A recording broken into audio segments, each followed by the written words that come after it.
When a customer comes into Travis Perkins to hire a tool, they discuss their need, what they're doing. We'll then try and find them a tool that actually suits the application of what they're doing. When the tool's finished with, they then bring it back to the branch.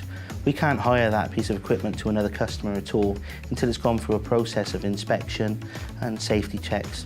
With the Hilti Connect application, we can organise that equipment to go back without making a series of phone calls, without sending several emails.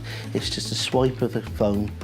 It then goes off to Hilti, and Hilti do their bit to get the equipment back on our shelves as soon as possible. I think the branches will benefit from using Hilti Connect, because if they need to identify a machine that's coming off hire and the sticker's been defaced for some reason, to save them sending it back to here for us to do any checks on it ourselves, they can do it themselves using the Hilti app.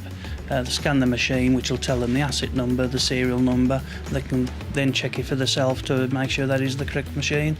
So I think it's a very, very good thing, very productive.